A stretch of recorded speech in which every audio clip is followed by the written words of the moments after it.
Hello everyone, a very warm welcome to all of you. मैं हूं आपके English की mentor Aanchal Singh from Bhautiki Plus. स्वागत है आप सभी लोगों का भौतिकी प्लस के इस प्लेटफॉर्म पे।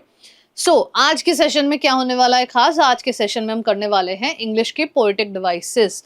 Now these poetic devices, what are poetic devices? First let's just understand this.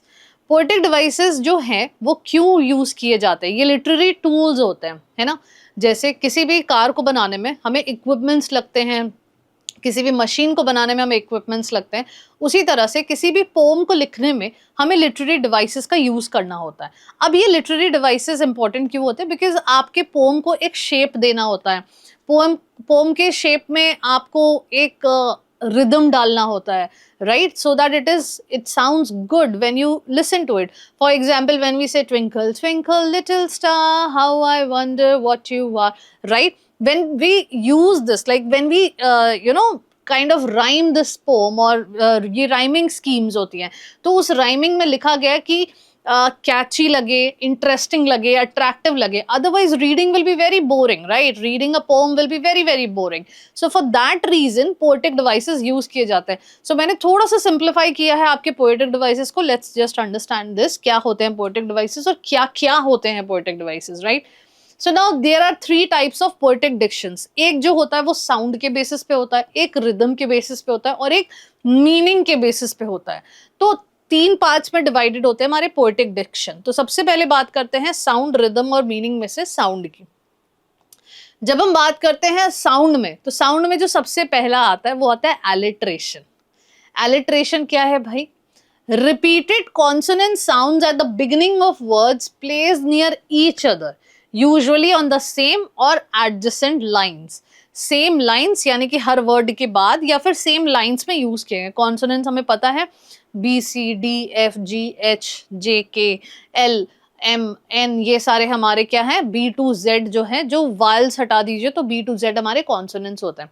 सो जैसा कि आप यहाँ पे देख पा रहे हो, यहाँ पे ऑप्शंस लिखे हैं, एग्जाम्पल्स लिखे हैं, hickory dickory dock, Peter Piper picked peck of pickled peppers, she sells by the seashore. So ये जो consonants use किए गए हैं, this is known as alliteration. Betty bought butter but the butter was bitter, so Betty bought butter better to make the bitter butter better. You see, this is alliteration. जब हम B बार बार B का use कर रहे हैं तो it sounds similar. Betty bought butter but the butter was bitter. So सब सारे words एकदम similar sound कर रहे हैं, but they are different, है ना, they are different in meaning. So जब इस तरह के कॉन्सोनेंट साउंड्स प्रोड्यूस हो किसी सेक्शन, किसी लाइन में से, किसी पोम में हर लाइन में लिखा हो, then that is known as alliteration. Okay, ये होता है हमारा alliteration. Next word is assonance. What is assonance? Repeated vowel sounds. अब अभी हमने बात किया किस बारे में? एलिट्रेशन। बट हर वर्ड में तो वायल भी हो सकता है, कॉन्सोनेंट भी हो सकता है। तो जब हम बात करते हैं एजोनेंस की, assonance are repeated vowel sounds in words placed near each other, usually on the same or adjacent line. Now it doesn't mean that it will begin your word. ये वर्ड के बीच में भी हो सकते हैं। कैसे? Peter Piper picked peck of pickled peppers. Similarly, Sally sells seashells beside the seashore. You see, एक के बाद एक के बाद एक बहुत ही छोटे छोटे छोटे छोटे डिस्टेंस पे सारे के सारे वायल्स लगे हुए हैं, सारे के सारे ए ई आई ओ यू वर्ड्स लगे हुए हैं। सो नाउ इस तरह के वर्ड्स को, इस तरह के पोएटिक डिवाइस को हम क्या कहेंगे? एजोनेंस कहेंगे, जहां पे वायल भी हमें सुनने आए। क्या एक किसी पोम में दो चार तरीके के पोएटिक डिवाइसेस यूज हो सकते हैं? बिल्कुल यूज हो सकते हैं, डेफिनेटली यूज हो सकते हैं। Okay, so now this is known as assonance. Moving on to the next, consonants. Consonants is what? Repeated consonant sounds at the ending of words near each other, usually on the same or the adjacent lines. These should be in the sounds that are accented, stressed, or rather in a vowel. So what are consonants? Consonants are also similar repeated words, but they come at the end of a word. They come at the end part of a word. For example, Mike likes his new bike. will crawl away with the ball. He stood on the road and cried. So you see, and cried, road, stood, will, crawl, ball, bike, like, mic. So these are what? These are known as consonants. इन्हें क्या कहेंगे? इन poetic devices को हम consonants कहते हैं. Next is cacophony. What is cacophony? A discordant series of harsh, unpleasant sounds to convey disorder.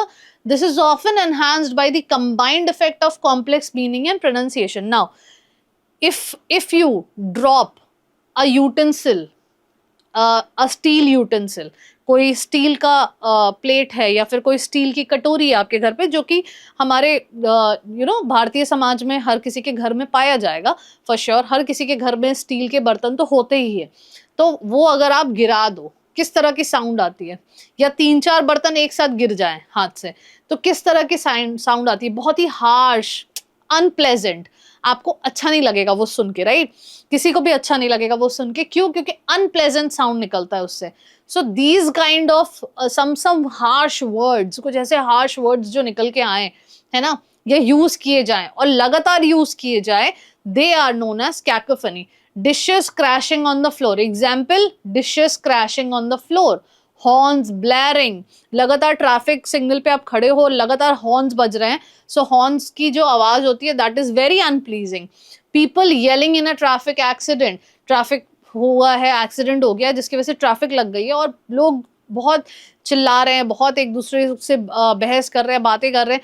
तो उस तरह की जो, वो एक्चुअली समझ में नहीं आ रहा है कौन क्या बोल रहा है, बट बहुत सारी वॉइसेस निकल के आ रही है, एको क्रिएट हो रहा है, and that is known as cacophony. Okay, something which is unpleasant to hear.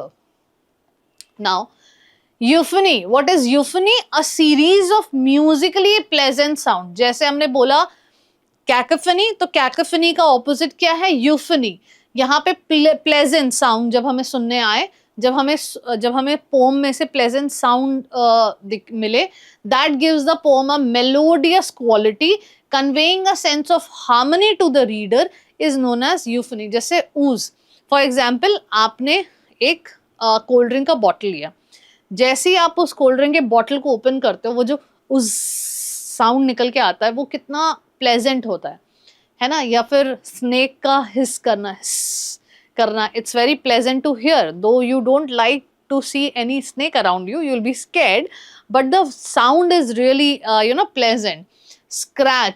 Scratch, like at times we feel like scratching something. We scratch the tools on the table, like we scratch some kind of any thing which is stick to each other, or we just scratch the wall sometimes. And I'm sure बचपन में wall scratch सभी ने किया होगा. तो scratch, shriek, leech is like leech sound is like coming from a bird's mouth, like different kind of birds like speaks differently, अलग अलग sounds निकलते हैं उनके. तो लीच वाला साउंड, श्रीक वाला साउंड, चिल्लाने का साउंड भी होता है, तो वो बड़ा प्लेजेंट लगता है. डेफिनेटली क्रो का नहीं लगता है, बट बाकी तो कोई भी बर्ड का साउंड बहुत लाइक प्लेजेंट लगता है, right? So this is euphony. Next we have is onomatopoeia. ठीक है, onomatopoeia is used in poetry to create aural effects. अब ऑरल का मतलब क्या होता है? ऑरल मीन्स होता है ऑडियो एंड विजुअल इफेक्ट. आपको सुनाई भी दे रहा है, आप विजुअलाइज भी कर पा रहे हो. सो ऑडियो विजुअल इफेक्ट को कहते हैं aural effects that mimic the visual image described. A combination of words may be used to create an onomatopoeia. Now buzz. कहीं पे आपने, दिवाली पे आपने क्रैकर बर्स्ट किया, बूम साउंड. दिवाली पे आपने क्रैकर बर्स्ट किया, बूम साउंड. आपको बूम सुनाई भी दे रहा है और आपको दिखाई भी दे रहा है कि कैसे वो क्रैकर बर्स्ट किया, राइट? तो बूम साउंड. बज, बी का बज करना, बज करना. सो ये बजिंग वाला जो साउंड होता है. मियाओ, कैट इज मियाओइंग और dog is barking. So these kind of sounds is known as onomatopoeia, जो आपके पोएट्री में अगर यूज किया जाए, like the bee kept buzzing. So when the poet is writing in the poem that the bee kept buzzing, so you can actually hear the buzzing sound, right? Buzz, you can hear it and you can have a visual connection to it. So these kind of effects is known as oral effects, which is written in a poem. Okay, that is known as oral effects. So these are also poetic devices which are used. Now let's come to another part, which is rhythm. Rhythm, जैसा मैंने बोला कि rhythm is used for repetition, so rhythm निकल के आता है ऐसा. So repetition is one word which is used here. Now repetition often uses words association to express ideas and emotions, indirectly emphasizing a point, confirming an idea or describing a notion. जैसे time after time, heart to heart, hand in hand, get ready, get set, go, home sweet home, it is what it is. So we use these kind of words, right? So what are these kind of words? They are producing rhythm. They are very soothing, they are rhythming. Okay, so जब किसी चीज में भी, किसी भी pome में इस तरह के रिदम निकल के आए तो उन्हें क्या कहेंगे? उन्हें रिपीटेशन कहेंगे. बार बार कोई सेम वर्ड रिपीट किया गया हो किसी भी पोम में, that is a repetition. Okay, repetition आप इसको बोलेंगे. ये एक पोएटिक डिवाइस है. Next word is rhyme. Rhyme means what? Rhyme uses repeating patterns to bring out rhythm or musicality in poems.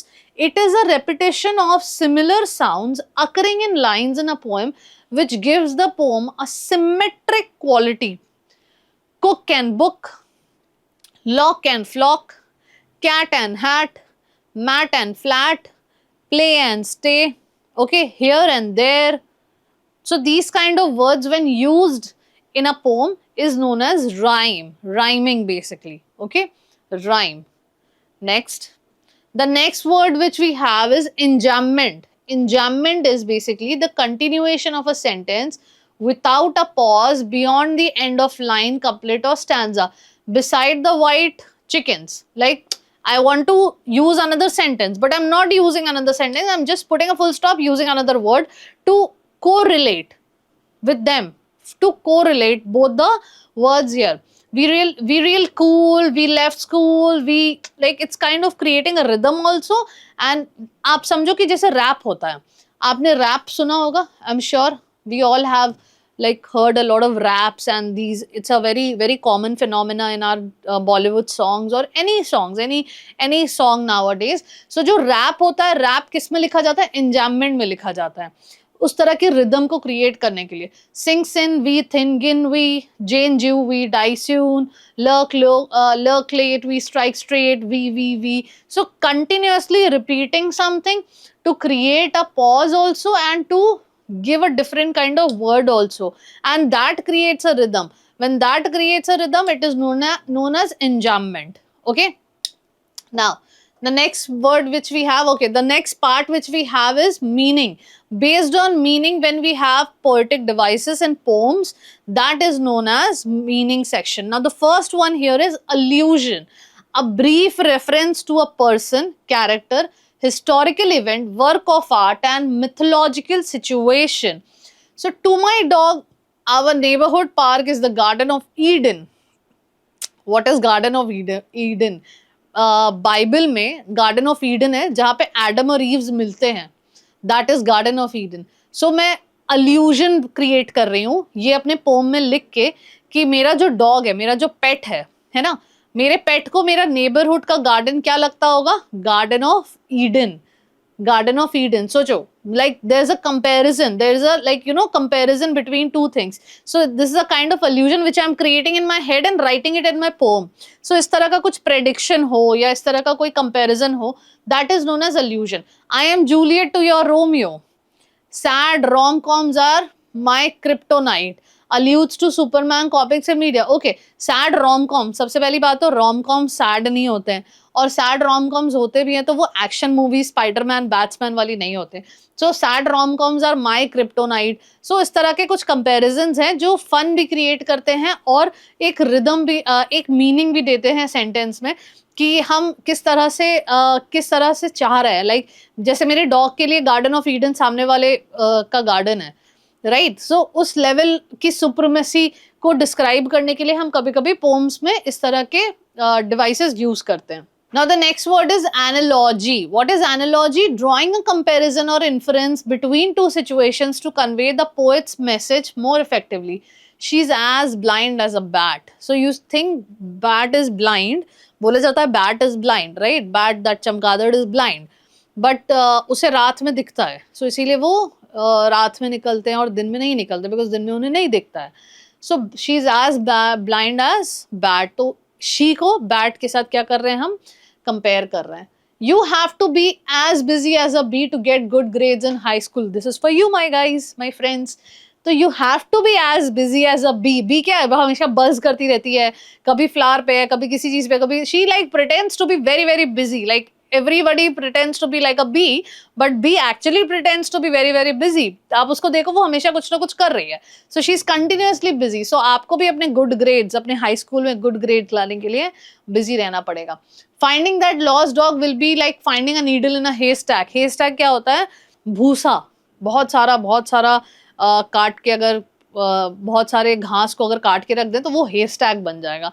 तो haystack में एक आपने needle डाल लिया, तो आप सोचो कि डॉग, खोए हुए डॉग को खोजना कैसा है? haystack में एक needle को खोजने जैसा. So this is a kind of comparison and this is known as analogy. Okay, oxymoron, a combination of two words that appear to contradict each other. Silent scream. Now what I'm going to do, you have to watch that. I am screaming, but I'm screaming silently. Can a scream be described with silence? Never. So two words when compared is known as silent scream. Sweet sorrow. Being sweet also and being sorrow also. Like you're being sweet, but we are being sad. Terrible beauty.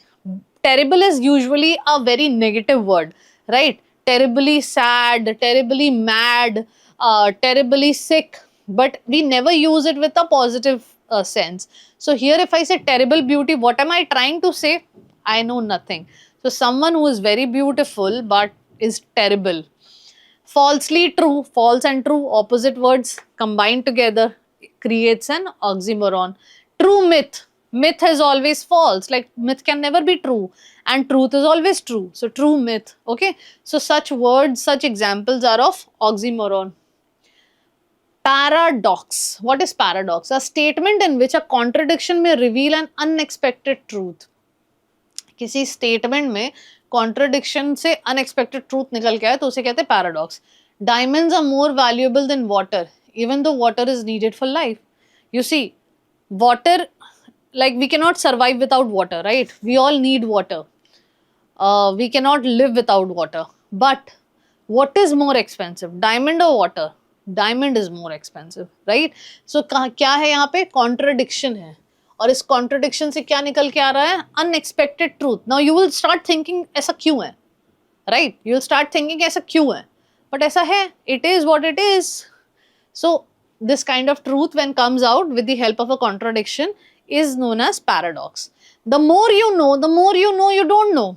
जितना ज़्यादा आप जानोगे उतना ज़्यादा आपको ऐसा लगेगा कि आप कुछ भी नहीं जानते हो. The more you know that you don't know. So this is a paradox. I must be cruel only to be kind. So I have to be cruel to be kind. ये किस तरह का है भाई? Contradiction है और unexpected truth है. तो kind बनने के लिए कभी कभी cruel बनना पड़ता है. For example, आपकी मम्मी को cruel बनना पड़ेगा ताकि आपके लिए, आपके साथ काइंड होने से तो चलेगा नहीं. आपको पढ़ाई करने के लिए थोड़ा उनको क्रूएल्टी का सहारा लेना पड़ेगा और तभी वो आपके काइंड रिजल्ट्स देख पाएंगी. Just an example. Now we have personification. जब किसी पर्सन को, किसी नॉन लिविंग ऑब्जेक्ट को या सेलेस्टियल बॉडी को, जैसे सन, मून, नेचर, प्लांट्स, इनको जब हम किसी लिविंग थिंग के या लिविंग एक्सप्रेशन के साथ कंबाइन करते हैं तो उसे कहते हैं personification. Attribution of a personal nature or human characteristics to something which is non-human or the representation of an abstract quality of human form. जैसे the sun kissed my cheeks. भाई अगर sun ने तुम्हारे cheeks को kiss कर दिया ना तो तुम वहीं पे ध्वस्त हो जाओगे, खत्म, फू हो जाएंगे हम वहाँ पे, है ना. बट ये क्या है? personification है. Like you're feeling like the sun is kissing your cheeks. जैसे आजकल हम बहुत सारे स्टेटस, बहुत सारे फोटोज इधर उधर देखते हैं, वहां पे भी बहुत सारे ऐसे टैग्स लगे होते हैं ना, sun kissed Monday, sun kissed Tuesday, this kind of thing. So उस तरह का जो अगर सेंटेंस होता है वो पर्सोनिफिकेशन होता है। My heart danced, can a heart dance? If the heart will start dancing you will like fall, but it's a personification. The wind howled, wind is howling, wind is making noise. The last piece of cake called my name, like there is a last piece of cake inside the fridge and you are personifying that the cake is calling you, that come and eat me, come and eat me. This happens, right? We want to eat that last piece of thing kept in the fridge and we really want to eat it, so we kind of pretend that the cake is calling me. I am not wanting to eat, but the cake is calling me to eat. The sun is playing hide and seek today, going behind the clouds, coming out of the clouds, going behind the clouds, coming out of the clouds.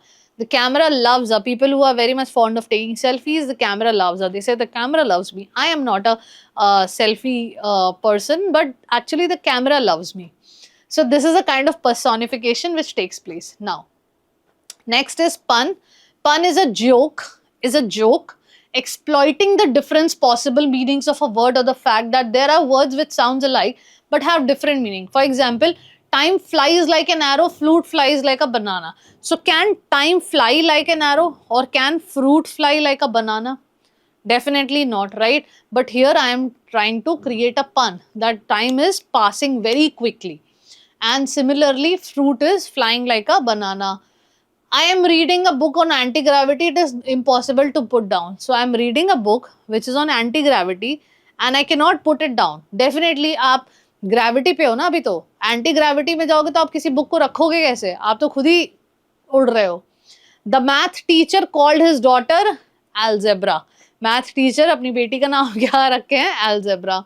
I used to play the piano by ear, but now I use my hand. Like I used to listen to the piano tunes and मुझे लगता था मैं ही piano बजा रहा हूँ, जैसे कभी कभी आपको लगता है कि गाने आप सुन रहे हो और आप गा रहे हो और वो गाना आपने ही गाया है, उसी तरह से. But now my hands are, I am using my hands. Eggs are fantastic for a fitness diet. You can't beat them. So can you beat eggs like the way we have got beaten up by our parents? Can you beat eggs like that? Definitely not. You cannot beat eggs, right? I told my wife she was drawing her eyebrows too high. She looked surprised. So she looked surprised, like the way her eyebrows were drawn, it was a surprise. The electrician and his wife were plugs in love. So the electrician and his wives are two plugs in love. The shoemaker did a soul searching job. See how beautifully it is written, soul. The shoemaker does what? Makes the soul, but he is doing a soul searching job.